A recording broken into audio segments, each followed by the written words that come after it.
The circle has center O and radius 6, and then we're told that PQ and R are points on the circle with POQ greater or equal to pi over 2, which is equivalent to 90 degrees. The area of the triangle POQ is 9 root 3. What's the greatest possible area of triangle PRQ?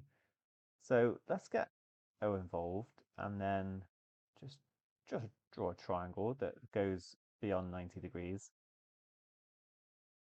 That feels like a decent starting point. So I'll label this O. This can be P and Q. I've got 6 and 6. And then I know the area is 9 root 3. Well, we can work out the area of a triangle using a half AB sine C. So it'll be a half times 6 squared times sine theta, where this angle here is theta. And that is going to equal 9 root 3. So sine theta will then equal 18 root 3 over 36, which becomes root 3 over 2. And actually sine 60 is root 3 over 2, but that's less than pi over 2. Actually, I should probably be working in radians here. So that's pi over 3. I'm going to put 60 degrees here because sometimes it's easier to deal with. And then remember the sine curve. It's another one here that's going to hit root 3 over 2. And it's the same, like this distance here from 180 or pi is the same as from 0 to 60. So it's going to be 120 degrees, or in radians, 2 pi over 3. I feel like I'm going to stick, it's just easy to use degrees. I know they use radians. It's not going to matter. It's a non-calculator question. So let's use degrees from now on. Okay, so and that's the one I'm going to be going with because that one is greater than 90. So I can replace that. Now I've got, so that is now fixed. It looks pretty good. Maybe I'm going to redraw it.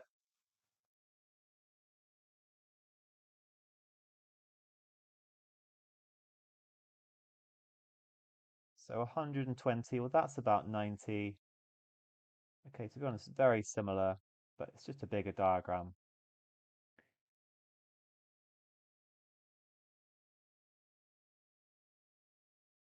And this is an isosceles triangle, so that there is going to be 30 and that one's going to be 30. I won't label them for the time being.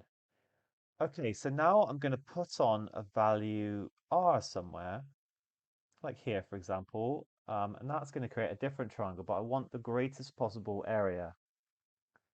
Now here's the thing, this length is the base of my triangle, and if I put a point there, then I can see the perpendicular height is this length here. So what I want to do is maximize the perpendicular height, and the way I'm going to do that is by drawing a line through the center, because that will then use the longest length in the triangle and the radius. Perfect.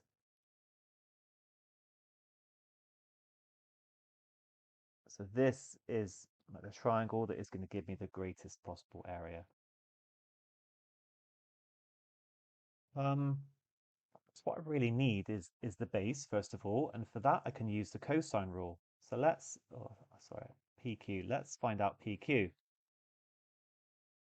PQ squared is going to be 6 squared plus 6 squared minus 2 times 6 times 6 times cos 120. Cos 120 is equal to minus cos 60. So cos 60 is here, and this to 90 is the same distance as 90 to 120. And cos 60 is a half, so minus a half. Just other ways to remember it as well, of course. So I'm going to get 72. Actually, that 2 is going to cancel with that one, and the minus is going to cancel. So I've got 72 plus 36, which gives me 108. Then PQ will be root 108. And this is a little bit awkward, but it's root 36 times 3, so it's 6 root 3. You can label that on there. Right, so we've got that base sorted. Now I just need the height. Well, remember, this length here is the radius, so it's 6. So now I just need to work out this little length here. So I'll draw a red triangle out. So I've got 3 root 3 along here. This is a right angle. I've just halved that 6 root 3. And then this is 6. So that length there is going to be 6 squared minus 3 root 3 squared. Well, 3 root 3 is actually root 27. So 6 squared minus 27 square rooted. 36 minus 27, I'm going to get 3. Therefore, the whole thing is 9, and therefore the area is a half times 6 root 3 times 9. That cancels out to give me 3, so I get 27 root 3 is my answer. Quite an awkward question, I think. But yeah, good diagram, thinking for it carefully, realizing this is the triangle that maximizes it, and carefully using trig, and you get there. Well done.